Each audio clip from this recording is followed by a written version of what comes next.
Hey guys, this is Andrew or HaZiiEy of XO Gaming here, and I'm bringing you our third Team Deathmatch commentary for Modern Warfare 3. And first off, I want to apologize for the audio on the last two commentaries. I was using my laptop, which has a better processor, so I thought it would render the videos better, but its mic is just absolutely awful. So if you can't understand what was being said, don't worry, it's not you. It was just bad mic.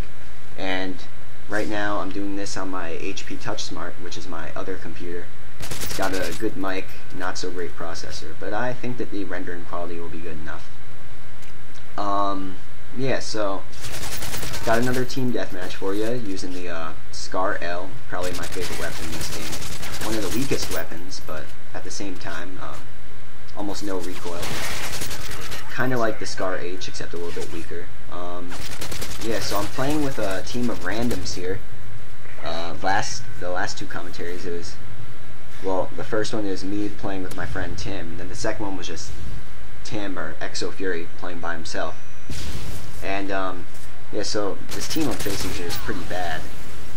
But, on to what I'm really here to talk about. Team play.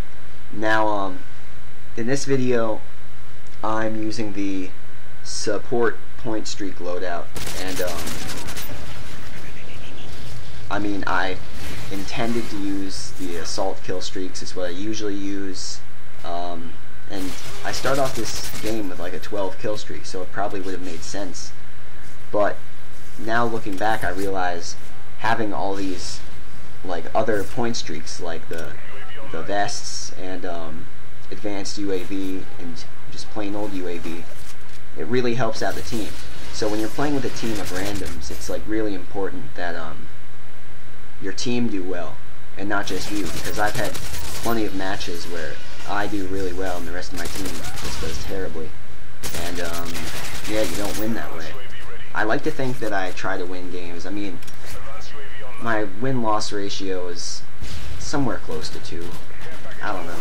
And I don't win a lot of domination games because I always try to go for kills and I ignore the points. So that's why I like playing Team Deathmatch, because it's just all about kills. And free-for-all I'm just not big on. I don't know, I always like having a team behind me.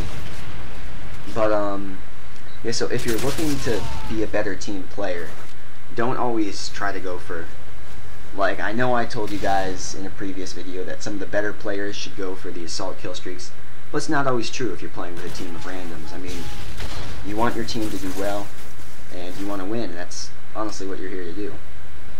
So, yeah. And, you'll find now that it's pretty easy to win, because lots of the players are new, and they don't, like, know what the fuck they're doing. But by the time it gets to, like, January or February, all the players will be much better. And, honestly, you're only going to be able to win if you, if, like, your entire team does well. I mean, because, like, there's a lot of bullshit in Modern Warfare 2, and, like, winning didn't matter as much, people didn't care. But I feel like in this game, people are going to try for the win more, and not just go for kills, the way they did in Modern Warfare 2. And, that actually brings me up to talking about the game itself. Like, Modern Warfare 3, it's like COD 4, like, it plays like COD 4, but it looks like Modern Warfare 2. I mean, to, quote Robert Bowling of Infinity Ward, well, actually, I don't know the exact quote, but he basically said that, they wanted to make a game that had the gameplay of COD 4 with the smoothness of Modern Warfare 2, and I think smoothness is a huge factor in these games.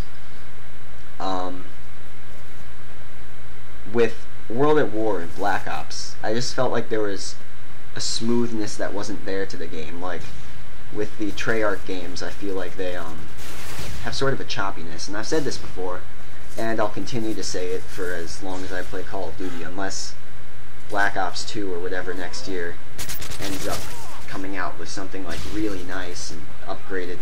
I honestly think that this game series isn't going to go anywhere if they don't change the engine soon. because they've been running on the same technology since COD 4 basically. In fact, the technology even dates back to Quake 2, which is what the entire engine was founded on.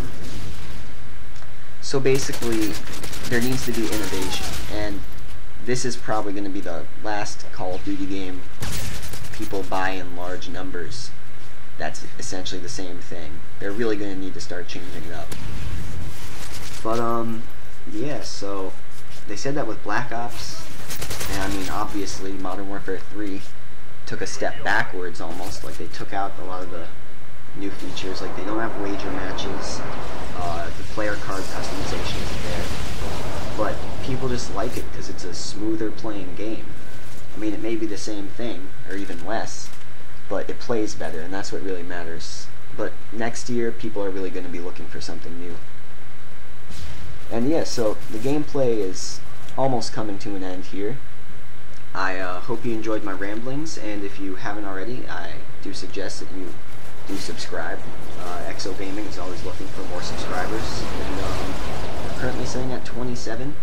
My temporary goal is 40, so if you haven't already checked it out, I posted up a contest. You could win 2 48-hour Xbox Live gold cards, in case you want to open up like a second account for trolling or whatever, or just want to have 4 extra days of playtime if you're currently low on money. So check out that video, and thank you.